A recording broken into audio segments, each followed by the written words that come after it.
Hey, friends! Recently, we took a look at a TV movie starring Leonard Nimoy, Baffled from 1972. It centered around a guy with psychic powers that he never knew he had until they came out of nowhere, said powers manifesting themselves randomly, leaving him to try and figure out how they work and what they mean.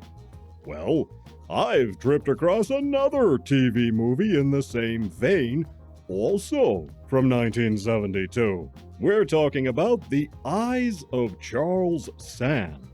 Now, this, like Baffled, was basically a failed pilot for a television series that was released in TV movie form. And, also, like Baffled, it's a shame this thing never went to series because it had a lot of potential. So, let's get into it. Our story goes like this. Charles Sand is a business dude who all of a sudden is having a nightmare. A nightmare in which his uncle is dead and being all spooky. He awakes to a phone call from the man's wife, informing him that the uncle is dead and to come over to their place right away. Now, it turns out that our hero, Charles Sand, is the last son in the family line, and as such, he has inherited psychic powers, euphemistically called the Sight. The Sight is both a blessing and a curse, and it compels whoever has it to help those in need. Now, being a real-world business dude, he thinks it's all a bunch of malarkey. But then he starts having these visions, and at his uncle's funeral he sees a dead lady who's dead, and has been that way for some time. He also spots this weird chick in a silly coat.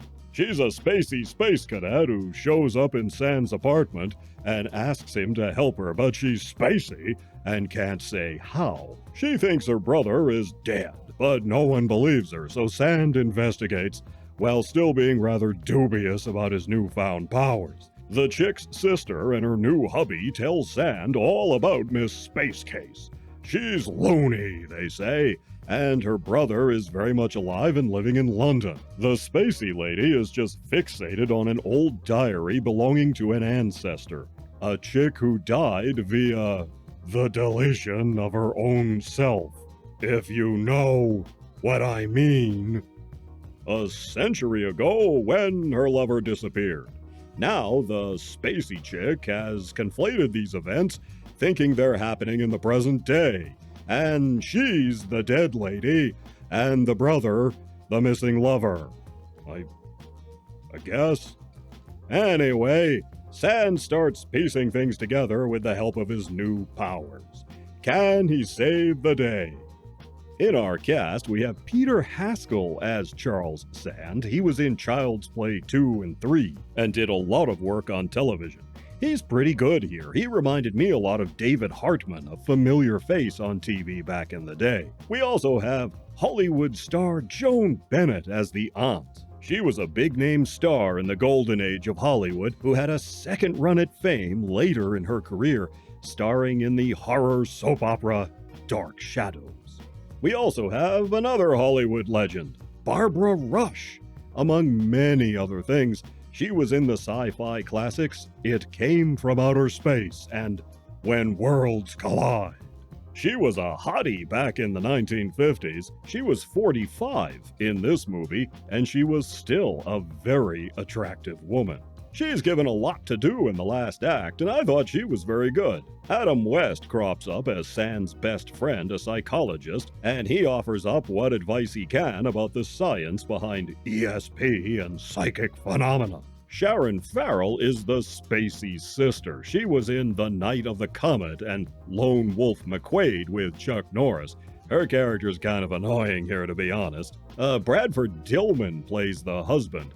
He was always a good bad guy, though he did play other roles. He was in 2 Dirty Harry movies as Harry's boss, The Enforcer and Sudden Impact, although they gave his character different names in those. He was the same guy. He also was in Escape from the Planet of the Apes. Ivan Tors appears briefly as a researcher, a very familiar face and voice. He did a lot of TV and many movies and started out in radio. He was on the Fibber McGee and Molly show, and if you look fast, you'll spot Owen Bush as a gardener. Another radio man, Rush did a metric ton of television appearances over the years. You'll also spot him on the cover of the Jacksons album, Goin' Places. Now, this movie ran into trouble. Legal trouble. See, there was a composer's strike going on at the time this was in production, meaning there was no music. So the producers simply lifted some music from previous films.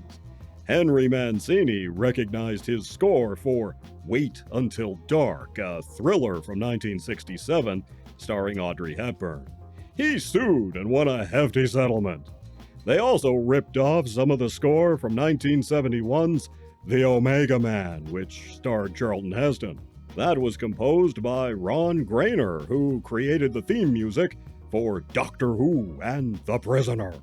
But in any case, the pilot was turned down, and the proposed series never materialized. It really is a shame, given the potential. Like Nimoy's character in Baffled, part of the fun is the intriguing way in which the visions Sand has are not always comprehensible, either to Sand or us, until all is revealed. Some of those visions are abstract, adding to the mystery. The dead lady makeup was effective too, and suitably creepy. This is a show that really could have gone somewhere. Probably would not have been all that expensive to make either, and could have had a goodly amount of famous guest stars on it.